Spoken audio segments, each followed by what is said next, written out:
YouTube, y'all, we come with a husband realized his wife is the murderer. Murder of who? Murder of who? That's what I want to know. Bro, first words is I can see her doing something like that. Look, I ain't gonna lie. You gotta expect. Don't go in anything with any expectation. If you do, always have good and bad. Like, you gotta be like, dang, my girl wouldn't cheat on me, but she could. Hey, my friend wouldn't steal from me, but he could. Like, you gotta think like that. Like, you got to, cause like you just never know how people really like acting around you. Like, you don't know, like, if somebody's acting a certain way in front of you, and then behind your back they really like talking behind your back. That is the most weirdest thing to me. I don't see how people act like that. Where you get that from? You get that from your parents? Anyway, welcome new subscribers, new people. Let's go ahead and get into the video. I can't see her doing something like that. She's super intelligent. I can't. This is the moment Zach realized his wife, Ashley, was a secret murderer. Police found Taylor Wright, Damn!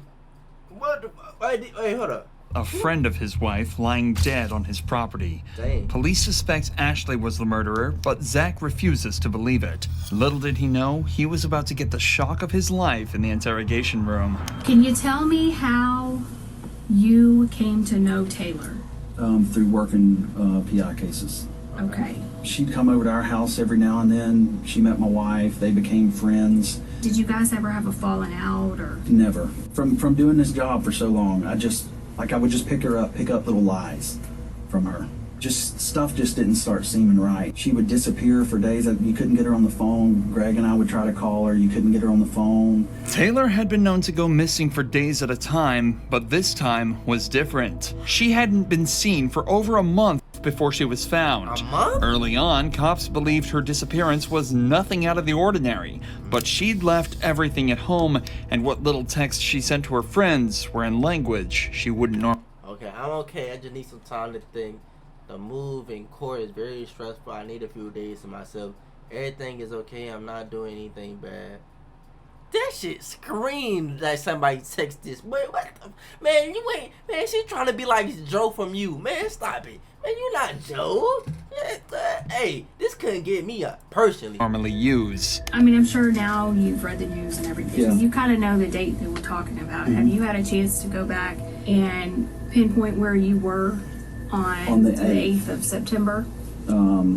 It's very, I can't remember, but I'm trying to do the very best I can so I could tell y'all the best I can. I went to the bank yesterday to pull my statement. I know I ate lunch at the seafood place at 9 Mile in Pine Forest. I ate there, and I remember eating by myself, and I remember Ash not being able to make it because she was tied up with work. Taylor was last seen on the 8th of September, so Zach attempts to recount what he was doing that day. Given that he used his debit card to purchase food in the area, it's likely that his story is true. What's interesting though, is that he mentioned he was out on his own as his wife was busy with work. It seems that he fully believes this to be the truth, and while he knows his wife has been questioned about the murder, he doesn't know that she's currently the #1 suspect. The cops aren't trying to learn more about the case. They're trying to determine if Zach had a hand in the murder, or at the very least, turn him against his... Hey, cops be like, they be trying to get you. I swear to God. Look, hey, that's the best thing you can do, bro. Cause look, they'll bring you in. Like, we just need to talk about your friend Zachary. Just tell us what, like, and the whole time Zachary is the murder suspect, but you just telling the truth. Like, yeah, Zach told me he couldn't come. He was out with a friend. Do you know who that friend was? Like, I promise you, they really been trying to get you. His own wife. Do you know anything about this money that Taylor had given you all? No, absolutely not. She's never given me anything. I've never got anything like from that. No. Okay. Do you know anything about your finances? No, to be honest. I give her when I work a case or like, and I got a settlement for my attorney, I hand it straight to Ash. She takes care of everything. The money the How that detective work? is referring to here is a sum of $34,000 that Taylor had given to Ashley for safekeeping. Taylor was going through a divorce and wanted the money away from her own accounts. But instead of putting it in a safety deposit box as promised, records show Ashley put it into her own accounts. By the time Taylor wanted it back, she'd already spent all of it. Coincidentally, Taylor only asked for it back on the 8th of September. If it's not already obvious by now, Zach is a very caring person who obviously trusted his wife a lot. So far, he's provided solid answers to where he was when Taylor disappeared and his involvement in the couple's finances, equating to almost none. But the detectives have to rule out any involvement whatsoever, so they decide to discuss where the body was found. The property up on Britt Road, and that's owned by her aunt and uncle. Have you ever been out there? Yeah. When's the last time you think you were out there? The last time I went out there is when I traded my four-wheeler for a side-by-side. And that's the last time I've been. Before that, it was, I couldn't tell you. But When was that? Oh God, what? a couple months back. Your phone number, the 554 number, do you always keep that on you? Yeah, I reckon. Do you ever loan it out to anybody? No, Okay. no. Would you no, ever loan it to anybody, or No.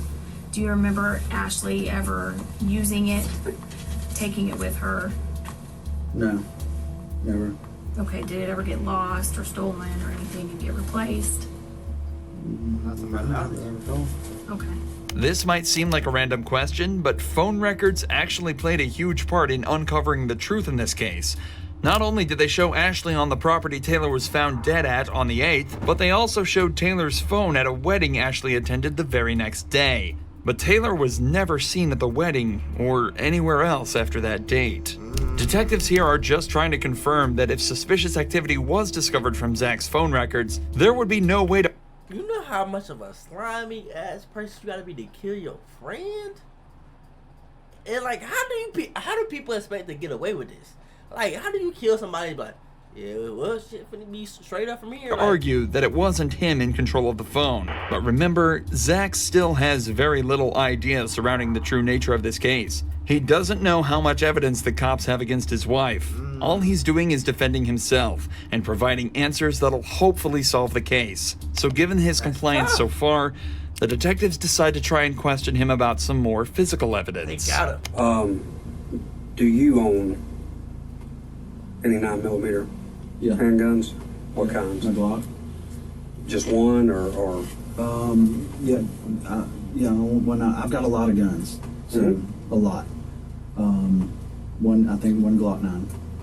what model? 19. 19? Okay. Do you know how Taylor died?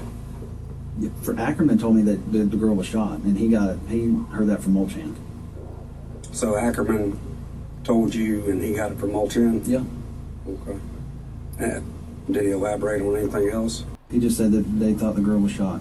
Okay. Did you ever buy Ashley a gun or anything of that nature? Man, over the years, yeah. Yeah. I bought her a 380 one time, What kind? PPK. Okay. And does she carry a firearm? I haven't seen her one in quite a while. Not at all. Mm-mm. Do you own a 38 I- airweight? Yes. Okay. And that, I mean, she used to, that's the last thing I ever remember seeing her with was a 38 airweight. And that was, I haven't seen her with that in I don't know how long. I mean, I'm interested. Did you kill or participate in the Absolutely death not. of... I would Whatever. never. This nigga, you let him finish the sentence.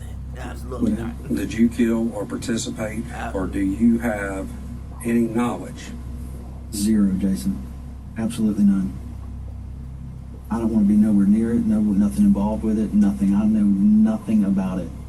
The detectives are now trying to ramp up the pressure slightly. Zach has seemed extremely comfortable up to this point, and they're likely just trying to test whether that's because of the more casual nature of the interview so far, or if it's because he genuinely is innocent. However, Zach stays calm, and his body language confirms this.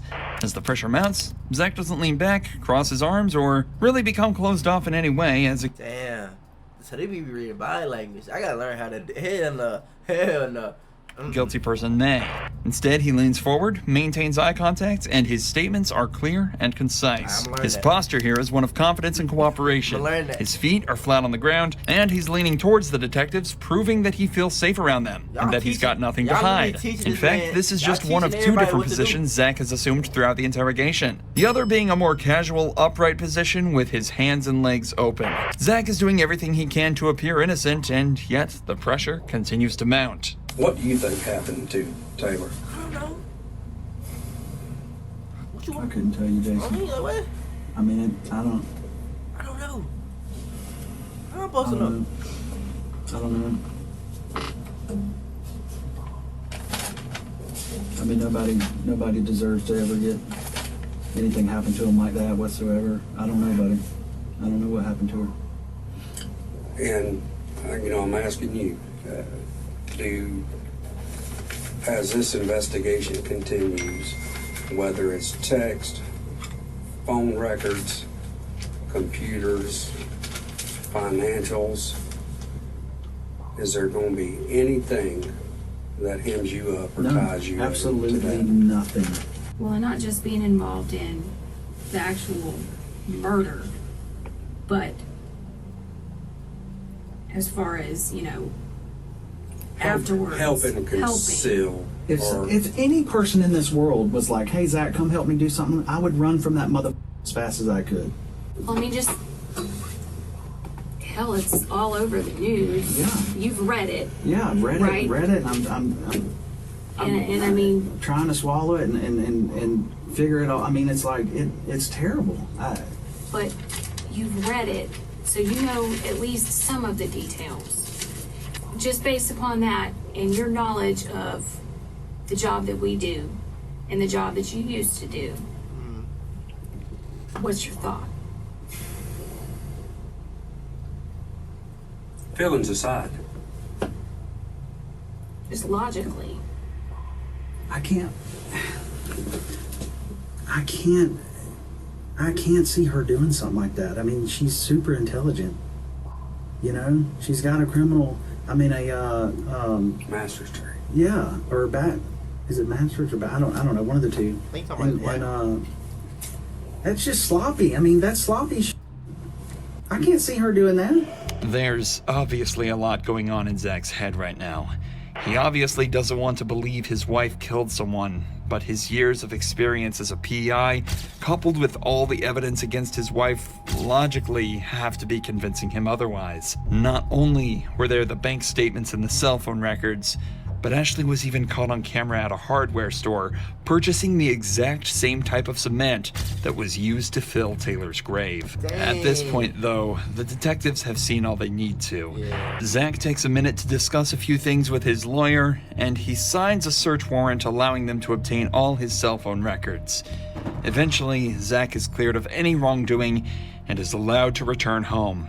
His wife, however, was a different story. We, the jury, find the defendant, Ashley MacArthur, guilty of first-degree premeditated murder with a firearm as charged in the indictment.